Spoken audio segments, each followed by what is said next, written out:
देखिए, आज महात्मा गांधी जी के चरणों में शिमला के रिज के ऊपर राजीव गांधी पंचायती राज संगठन के राज्य अध्यक्ष हमारे छोटे भाई सचिन, यहाँ के पूर्व राजीव गांधी पंचायती राज संगठन के अध्यक्ष और आज हमारे राष्ट्रीय महासचिव हमारे भाई दीपक राठौर जी,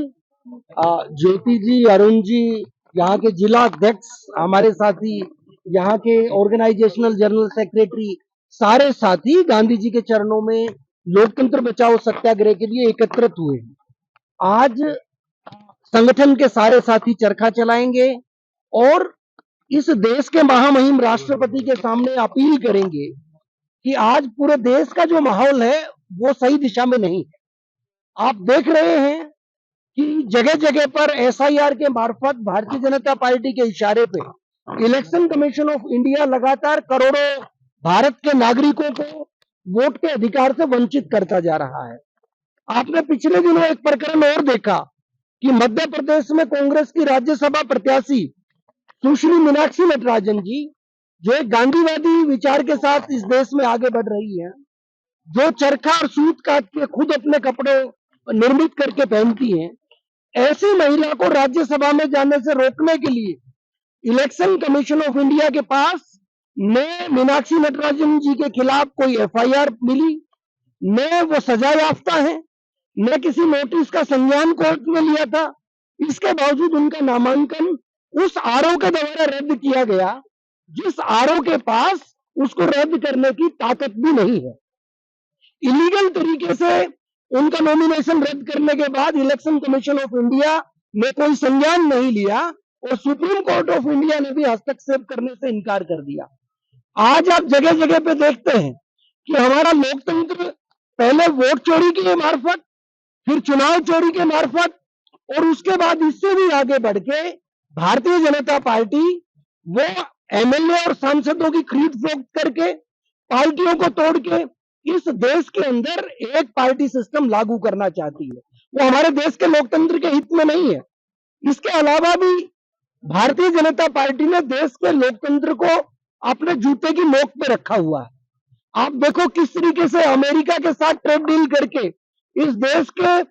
करोड़ों किसानों के साथ धोखा करने का काम वो भारतीय जनता पार्टी कर रही है। आप दूसरी तरफ देखोगे तो पेपर लीक जैसे मामले, कि नीट जैसे पेपर के बाद अभी एचपीएससी का पेपर भी वो भारतीय जनता पार्टी के नाक के नीचे से चोरी होता है और करोड़ों युवा वो रोजगार से वंचित रहते हैं और अपने अधिकारों से वंचित रहते हैं। आज हम सबके सामने एक ही विकल्प है, वो विकल्प है गांधी जी का, वो विकल्प है अनुग्रह का, वो विकल्प है हमारा सत्याग्रह का, कि हम इस देश के राष्ट्रपति के सामने पूरी निष्ठा के साथ सत्य के लिए आग्रह करते हैं कि आप सत्य के पक्ष में आइए। आज भारतीय जनता पार्टी की बी टीम के रूप में इलेक्शन कमीशन ऑफ इंडिया, जो उसकी फ्रंटल ऑर्गेनाइजेशन के तौर पे खेल के गलत काम इस देश में कर रहा है, उसको रोकने का काम कीजिए। आज करोड़ों करोड़ों युवाओं को जो रोजगार से वंचित रखने का षड्यंत्र वो पेपर लीक के मार्फत भारतीय जनता पार्टी करती है, तो आप उसमें हस्तक्षेप करिए और एक ट्रेड डील जो अमेरिका के साथ हमारे देश के प्रधानमंत्री ने करोड़ों किसानों के जीवन को दांव पे लगा कर की है, वो पता नहीं क्यों कौन सी फाइल, एफसिन फाइल से अपने आप को बचाने के लिए इस देश को विदेशों में गिरवी रख देना चाहते हैं।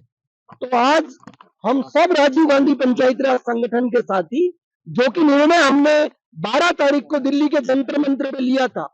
कि ये सत्याग्रह जब हमने 12 तारीख दिल्ली जंतर मंत्र पे लिया, उसके बाद इलेक्शन कमीशन ऑफ इंडिया के सामने हम भूख हड़ताल के लिए गए तो हमारे सारे साथियों को पुलिस के द्वारा अरेस्ट किया गया, देर रात छोड़ा गया और तभी हमने संकल्प लिया कि देश के हर राज्य के अंदर हम पहले राज्य स्तर के ऊपर सत्याग्रह करेंगे और उसके बाद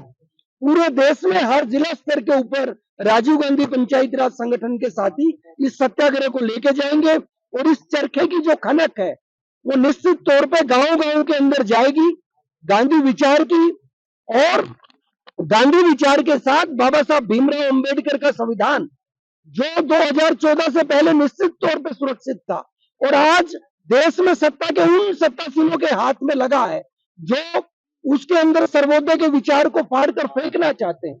जो यहाँ के नागरिक को सिर्फ वोटर तक सीमित रखना चाहते हैं, अपितु उसको मालिक नहीं बनने देना चाहते। तो बाबा साहब भीमराव अंबेडकर के उस संविधान को बचाने के लिए हम सबके नेता प्रतिपक्ष राहुल गांधी जी लगातार देश भर का दौरा करके भारतीय जनता पार्टी की गलत नीतियों को लोगों के सामने उजागर करने का काम कर रहे हैं।